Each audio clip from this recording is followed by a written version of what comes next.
All right, guys, so today, section 10.3, day 2, still talking about ellipses. Again, hopefully you're already starting to make that connection. I know we're about halfway through conic sections right now, but hopefully you're able to make the connection that day 1 of ellipses was very similar to day 1 of parabolas. Same connection to be made that day 2 of ellipses is going to be a whole lot like day 2 of parabolas was. And I hope that you take that as good news or as a positive. Again, it's just that day 1 is going to be very heavy on understanding the physical structure, and as long as we have that essentially down, again, that's going to make things seem a lot easier here on day 2. Day 2, there is, again, trying to think of the right way to say this, but there's definitely less work that goes into the types of problems that we're doing on day 2, in my opinion. Because again, anytime that you have to draw graphs, that immediately increases the amount of time that's necessary to complete problems and things like that. So we're going to be doing sketches today for sure to help us just kind of visualize. But there's a big difference between a graph and a sketch, in my opinion, because sketches don't have to be precise. They don't have to even look right. Sketches, in fact, we're going to notice today, most of the time we aren't even going to finish the ellipse. We're going to just sketch out what we need, count out what we desire, again, whether that's A, B, or C. Again, identifying HK, whatever it is. But basically, that's just like with parabolas. Again, especially on the day 2, we could argue the same thing on day 1. It's really just a race to get your variables solved for. So today, with the ellipses, we're going to take whatever information is given to us, and we're trying to identify HK, A, B, and C as quickly as possible. Once we have that information, then we can plug in to the equation in standard form. So yesterday, I mean, obviously, I think it's still a work in progress for sure. But again, I want to believe that goals 1 and 2 were all but accomplished yesterday. Today we're on to goal 3, where students will be able to write the equations of ellipses in standard form, and then we've already talked about the graphics. So again, I feel like we've already done the majority of, well, maybe not majority, but maybe half of goal number 3. We have the other half to go. All right, as a reminder, remember that physical structure of the ellipse. This would be a horizontal ellipse because if I were to draw in this segment that goes from vertex to vertex, remember that contains the foci, contains the center point. We call that the major axis. And if the major axis is horizontal, then the entire ellipse is considered to be horizontal. My vertical piece here, the smaller axis called the minor axis, goes from end point to end point, also through center. Minor axis is perpendicular to major axis. Okay, so the reason why we want to talk about this, just yet again, I can't imagine that you were at all successful with yesterday's stuff if you didn't have this pretty much completely down. But as a reminder, the distance from the center point to the vertex, what is that again, please? That's A. The distance from end point to center point, what is that, please? B. And then finally, the distance from center point to focus, that's going to be all right.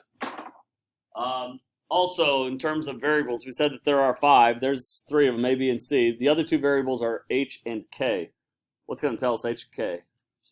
The center point is going to tell us H and K. All right. A couple of just key little things there as a reminder yet again. The major axis is bigger than the minor axis each and every time. So for that reason, A is always going to be larger than B. We had to use this quite often yesterday.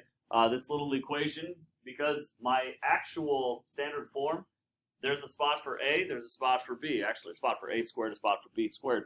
There is no spot for C, so we had to get creative and figure out, okay, not directly pulled from the standard form of the equation, but how am I going to figure out C, because that's going to allow me to figure out where the foci are located.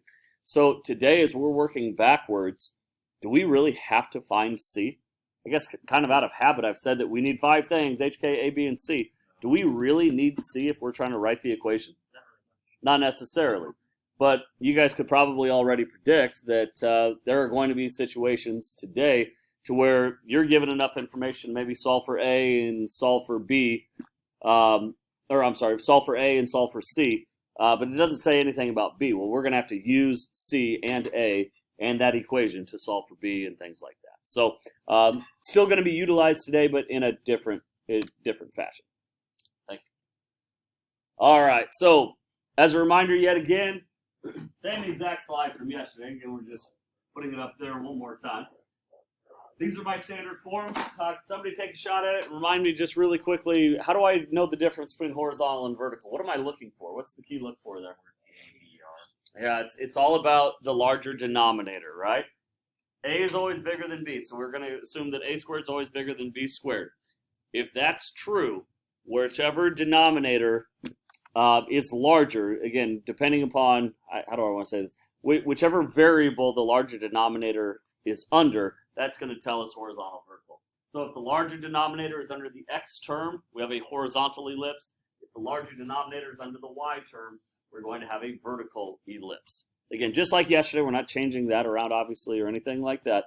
So all those kind of key little reminders going into a problem, it's going to look something like this.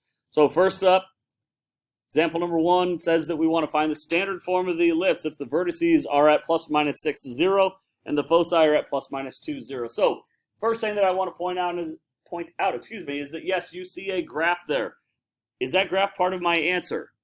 Did this example number 1 ask us to draw the graph? Does it say anything? It doesn't say anything about that.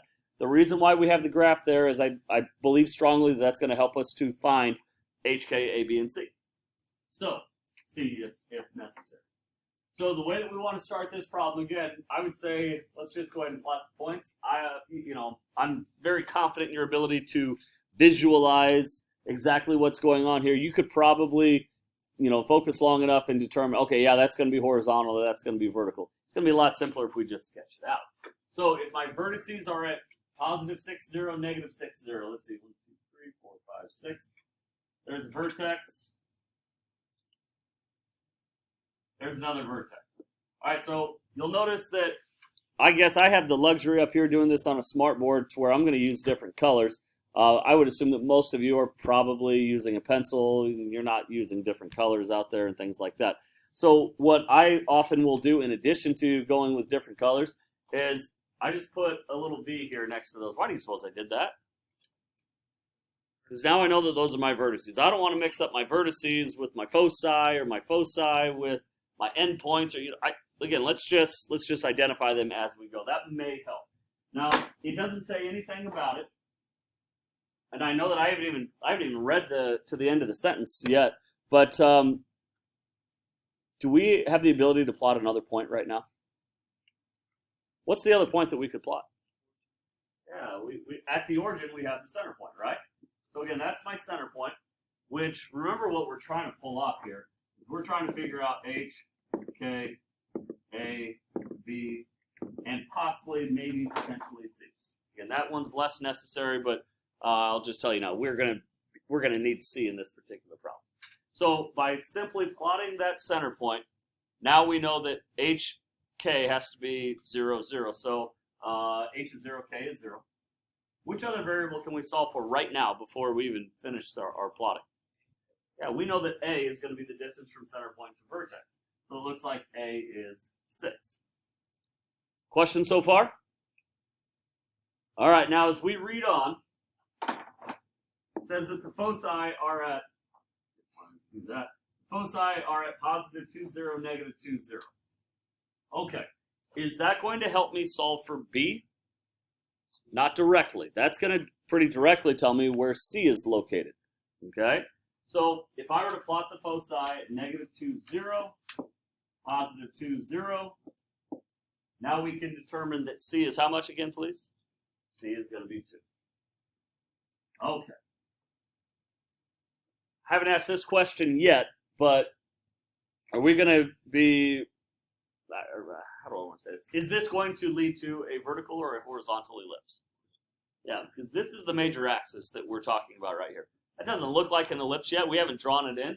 I don't know where the endpoints are at this moment, but we have enough here to say that, yep, that's going to be horizontal, which before we knew that this was horizontal or vertical, whichever it was, we knew that it was going to have this setup of x minus h squared over something plus y minus k squared over something is equal to 1.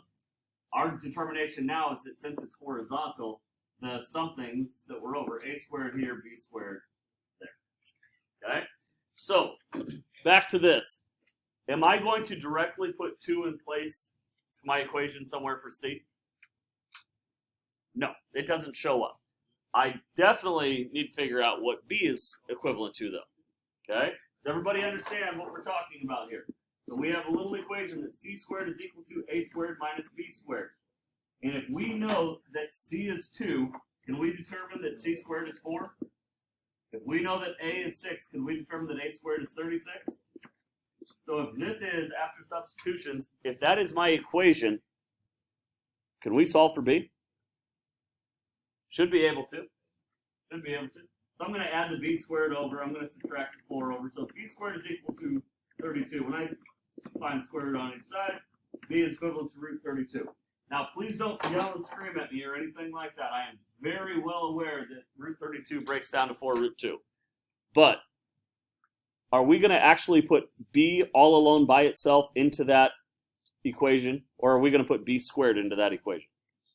B squared. So b in and of itself is not going to be a quote-unquote answer. B squared will absolutely be going in place right there in the denominator under the y term. So I guess what I'm saying is just finding a little tiny minuscule shortcut. Is it going to be easier for us to square 4 root 2, or is it going to be easier for us to square root 32? In my opinion, it's going to be a little bit easier to square root 32. Okay? So once we have these 5 pieces, again, by the way, what I was just saying, totally optional. You don't have to do it that way at all. But once we have these 5 pieces, it's now substitution time. So we're going to say x minus h is 0 squared over a is 6 squared plus y minus k is 0 squared over b is root 32 squared, and that's equal to 1. So as we go to clean this up, x minus 0 is just x squared over 6 squared 36 plus y minus 0 is y squared over root 32 squared 32 equals 1, and we have it. All right, now we are finished. We're done. We're ready to move on to the next one. Should we have done more on that graph? If you want to go back and graph just because you like things completed or whatever it is, you're welcome to do so. But remember, this in no way, shape, or form is part of my answer. This equation is my answer. So you're not required to go back and plug it. Well, I guess we figured that b was root 32, so I better figure out where root 32 is approximately so I can draw a better ellipse. That's if you want to do that, like I said, that's great. That's for you, though. That is not required or mandatory at all. Okay? Questions? All right, let's take a look at this next one. I'm going to stop this video here, and we'll start another one real soon.